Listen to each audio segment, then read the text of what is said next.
మీ demands ఏంది అసలు? అంటే ప్రభుత్వానికి ఏమేమి డిమాండ్స్ పెట్టారు ప్రధానంగా? పెంచిన ధరలను మాకు ఎలాంటి సమాచారం లేకుండా పెంచిన ధరలను తగ్గించాలి తక్షణమే. రానున్నది ఎండాకాలము, అది దృష్టిలో పెట్టుకొని 100 రూపాయలకే చల్లని బీరు ఇవ్వాలి, అందించాలి మా వాళ్ళ ఆర్థిక భారాన్ని తగ్గించాలి.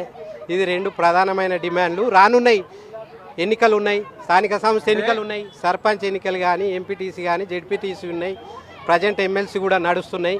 ఎన్నికలు ఏవైనా పార్టీ అభ్యర్థులు ఎవరైనా ఎవరి గెలుపోవటంలో అయినా నిర్ణయించేది మా మద్యం ప్రియులే.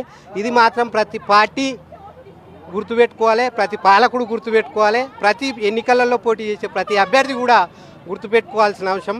మా వాళ్ళు నిర్ణాయక శక్తి మా వాళ్ళదే కనుక దాన్ని దృష్టిలో పెట్టుకొని తక్షణమే మీ పెంచిన ధరలను తగ్గించాలి, 100 రూపాయలకే చల్లని బీరు అందేటట్టుగా చూడాలని చెప్పేసి మా మద్యం ప్రియులు వేడుకుంటున్నారు, విజ్ఞప్తి చేస్తున్నారు. మనోవేదనతోని మీకు వినతి పత్రం రూపంలో నా ద్వారా నన్ను ఒక వారధిగా మీ దగ్గరికి పంపించారు. ఆ వారధిగా నేను వచ్చి నా వంతు బాధ్యతగా ప్రజావాణిలో మా వాళ్ళ మనోభావాలు కాయిదా రూపంలో, లిఖిత రూపంలో మీకు అందేటట్టుగా.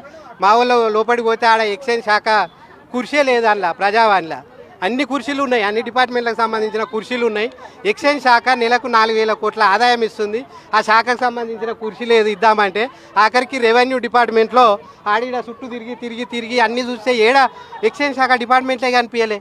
ఏడియాలరో మరి ఇంత ఎన్ని శాఖలు ఉన్నాయి, ఇది ఏ శాఖ పోతుందా అని చెప్పి అడుక్కుంటా పోతే ఆఖరికి రెవెన్యూ డిపార్ట్మెంట్లో సార్ని అడిగితే మరి ఇది మద్యం శాఖకు సంబంధించింది, ఎక్సైజ్ శాఖకి ఎక్కడ ఇవ్వమంటారు అంటే మాకు ఇవ్వండి, రెవెన్యూ మా డిపార్ట్మెంట్కి ఇవ్వండి, మేము వాళ్ళకు ఫార్వర్డ్ చేస్తామంటే ఆఖరికి మా వాళ్ళ బాధలను లిఖితపూర్వకంగా రాసి రెవెన్యూ డిపార్ట్మెంట్లు ఇచ్చినాం. వాళ్ళు అక్నాలెడ్జ్మెంట్ చేసారు, నా ఫోన్కు మెసేజ్ వస్తుందని చెప్పేసి చెప్పడం జరిగింది. అంటే అన్ని పార్టీల వాళ్ళు ఈ యొక్క మద్యం ధరలకు సంబంధించి ఆలోచించాలని అంటున్నారు కదా, మరి ప్రతిపక్ష పార్టీలకు సంబంధించి మీరు ఏం చేయబోతారు? అంటే ఎట్లా వాళ్ళని మీతో కలుపుకోబోతారా, లేకపోతే మీ యొక్క వినతులు వాళ్ళకి ఇస్తారా, లేకపోతే ఏం చేస్తారు? మేము కలుపుకొని పోవడం కంటే ముందే ప్రతి పార్టీ మేల్కోవాలి. ఎందుకంటే ఇది వాళ్ళదే కాలం రానున్నది, మా కాలం ఉంది, వాళ్ళ కాలం ఉంది, వాళ్ళ అవసరం ఉంది, మా వాళ్ళ అవసరం ఉంది కనుక ప్రతి పార్టీ కూడా దృష్టిలో పెట్టుకోవాలి.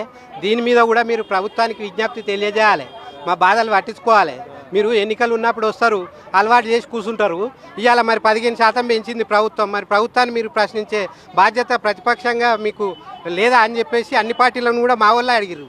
నిన్న వైన్ షాప్లోకి పోతే మరి ఎట్లనే మరి ఇక ఎన్నికలప్పుడు అన్ని పార్టీలు వస్తాయి కానీ మరి పార్టీలకు చెప్పపోయారు అని అంటే మరి వాళ్ళకు కూడా ఉండాలి కదన్న, ఓటు అడుగుతారు, అన్నీ అడుగుతారు. మరి ఇలా పెంచినప్పుడు మా తరపున మరి ప్రభుత్వాన్ని అడగాల్సిన బాధ్యత ప్రతి పార్టీ మీద ఉంటుంది కదా అని చెప్పేసి మా వాళ్ళు అడుగుతూ ఉన్నారు. కనుక ఇది ప్రతి పార్టీ కూడా అడగాలి, ప్రశ్నించాలి. ప్రభుత్వాన్ని ఖచ్చితంగా మద్యపు పెరిగిన రేట్లను తగ్గించి